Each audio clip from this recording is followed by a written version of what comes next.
महाकुंभ में आए हुए सभी पूज्य संतों और सभी श्रद्धालुओं के साथ ही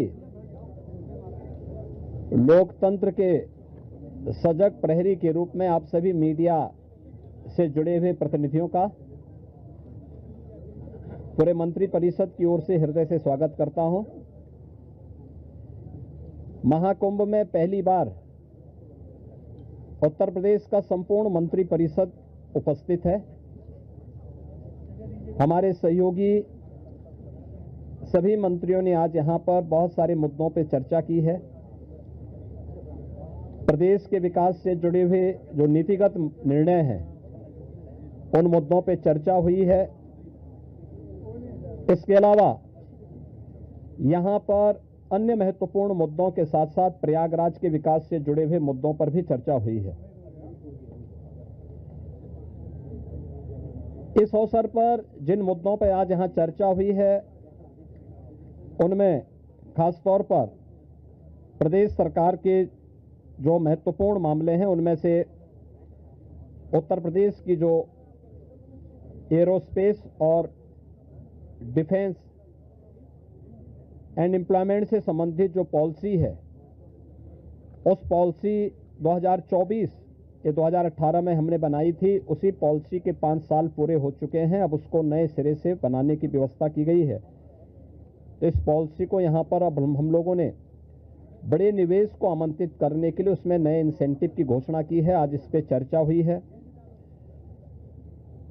एफडीआई के अंतर्गत और फॉर्च्यून 500 में जो निवेश प्रदेश में हुआ है उस निवेश के अंतर्गत इंसेंटिव वितरण करने की व्यवस्था और उसको उतनी प्रतिपूर्ति शासन यूपी सीडा को कर रहा है और यूपी सीडा उसके माध्यम से करेगा। कुछ नए निवेश के प्रस्ताव यहां पर आए हैं जिन्हें लेटर ऑफ इंटेंट यहां पे आज जारी हो रहे हैं।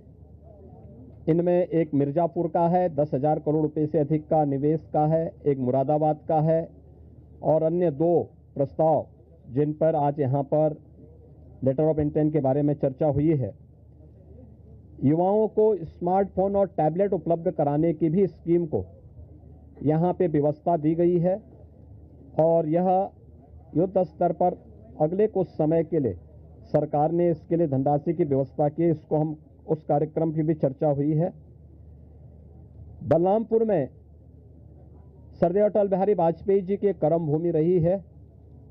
उन्हीं के नाम पर जो केजीएमयू का सैटेलाइट सेंटर था उसे मेडिकल कॉलेज के रूप में स्थापित करने और मेडिकल कॉलेज में नेक्स्ट सेशन में उसको संचालित करने का निर्णय लिया गया है। इसके अलावा पीपीपी मोड पर 3 नए जनपदों में मेडिकल कॉलेज के निर्माण की कार्रवाई, जिनमें बागपत, हाथरस और कासगंज, इन 3 जनपदों में नए मेडिकल कॉलेज निर्माण की सहमति पर भी आज यहां पर सरकार ने अपना वो किया है। टाटा टेक्नोलॉजीज के साथ में मिलकर के प्रदेश के अंदर 62 आईटीआई को 5 centre of innovation, invention and incubation and training centre की स्थापना के बारे में भी एक नए प्रस्ताव को, जो एक प्रकार का हब एंड स्पोक मॉडल होगा और मॉडर्न एज कोर्सेज के साथ उत्तर प्रदेश के युवाओं को जोड़ने के लिए कार्यक्रम के साथ सहमति भी आज मंत्री परिषद ने यहां पर इस प्रस्ताव को भी दिया है। इसके अलावा प्रदेश के अंदर एक अभियोजन डायरेक्टरेट की घोषणा की भी व्यवस्था मंत्री परिषद ने उसको अपनी सहमति दी है और प्रयागराज, वाराणसी और आगरा, ये जो म्युनिसिपल कॉरपोरेशन है हमारे, इन 3 महत्वपूर्ण म्युनिसिपल कॉरपोरेशन में तीनों के बॉन्ड जारी होंगे। अब तक हमने लखनऊ और गाजियाबाद के बॉन्ड जारी किए थे जिसके बहुत अच्छे रिजल्ट सामने आए हैं। यह म्युनिसिपल कॉरपोरेशन की ब्रांडिंग करने का, उसके विकास को आगे बढ़ाने का एक महत्वपूर्ण माध्यम होता है और एक नई दृष्टि मिलती है और एक पहचान मिलती है संबंधित कॉरपोरेशन को। यहां पर आप प्रयागराज के महत्व को आप देख रहे हैं। वैश्विक मंच पर इस समय हमारा प्रयागराज छाता हुआ दिखाई दे रहा है। जिस श्रद्धा के साथ पिछले एक सप्ताह के अंदर 9.25 करोड़ से अधिक श्रद्धालुओं ने संगम में आकर के पावन स्नान का आनंद लिया है, अनुभूति की है, वह यानी अविस्मरणीय है, अकल्पनीय है। तो प्रयागराज म्युनिसिपल कॉरपोरेशन प्रयागराज के लिए एक सुपर स्पेशलिटी हॉस्पिटल के लिए एक बॉन्ड जारी करने जा रहा है। ऐसे ही आगरा के लिए एक बॉन्ड जारी होने जा रहा है। वहां से संबंधित जो आवश्यकता है वहां का म्युनिसिपल कॉरपोरेशन जारी करेगा। और वाराणसी काशी विश्वनाथ धाम आदरणीय प्रधानमंत्री जी की प्रेरणा से बनने के बाद काशी वैश्विक पटल पर छा रहा है। तो स्वाभाविक रूप से 3 म्युनिसिपल कॉरपोरेशन के बॉन्ड जारी करने की कार्रवाई को भी यहां पर आज घोषणा के साथ हम लोगों ने इसको जोड़ा है।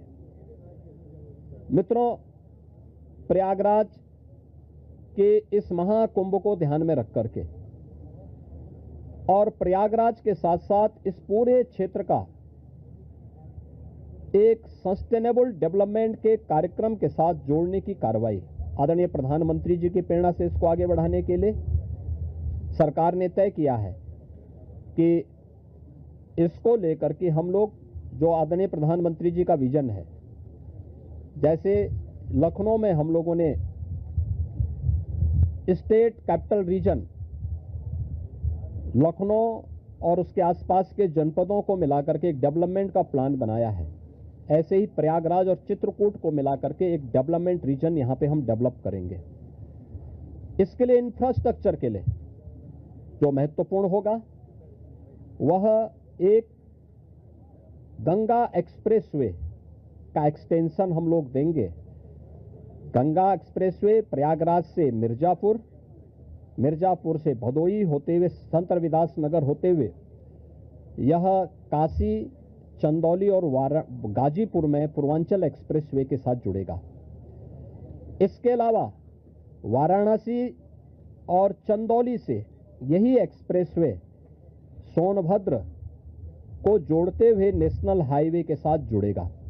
तो यह इंफ्रास्ट्रक्चर की दृष्टि से जैसे प्रयागराज में प्रयागराज चित्रकूट डेवलपमेंट रीजन यहां पे हम लोग तैयार करने जा रहे हैं, वैसे ही वाराणसी में भी वाराणसी बिंद एक डेवलपमेंट रीजन वहां पे भी डेवलप करने की कार्रवाई पर नीति आयोग के साथ मिलकर के इस कार्यक्रम को तेजी के साथ आगे बढ़ाया जा रहा है। तो ये डेवलपमेंट के वे रीजन होंगे जो वास्तव में यहां की न केवल पर्यटन की दृष्टि से बल्कि आर्थिक उन्नयन में और यहां पे रोजगार सृजन में बड़ी भूमिका का निर्वहन करेंगे। उस प्रकार का इंफ्रास्ट्रक्चर की दृष्टि से एक्सप्रेसवे एक तो ये एक्सटेंशन हम लोग इसको करने जा रहे हैं जो प्रयागराज, बिंद और काशी एक्सप्रेसवे के रूप में इसे हम लोग जानेंगे। दूसरा है चित्रकूट से चित्रकूट और प्रयागराज के गंगा एक्सप्रेसवे को जोड़ने के लिए बुंदेलखंड एक्सप्रेसवे को गंगा एक्सप्रेसवे के साथ यहां पर भी जोड़ने की एक कार्रवाई को आगे बढ़ाना, जो चित्रकूट की दूरी को प्रयागराज के साथ जोड़ सके और रीवा हाईवे जो नेशनल हाईवे है, इस हाईवे को भी एक सुविधा इस एक्सप्रेसवे के साथ, गंगा एक्सप्रेसवे के साथ या फिर बुंदेलखंड एक्सप्रेसवे के साथ जुड़ने का एक अवसर प्राप्त होगा। तो ये दो महत्वपूर्ण के साथ साथ प्रयागराज की अपनी आंतरिक चैलेंजेज हैं, ट्रैफिक के चैलेंजेज हैं, और इसमें हम लोगों ने अभी से यहाँ पर पहले आदरणीय प्रधानमंत्री जी की प्रेरणा से भारत सरकार के राष्ट्रीय राजमार्ग विभाग ने लखनऊ रायबरेली होते हुए प्रयागराज की दूरी को बहुत आसान किया है, जिसमें गंगा नदी पे एक 6 लेन का ब्रिज भी बन रहा है।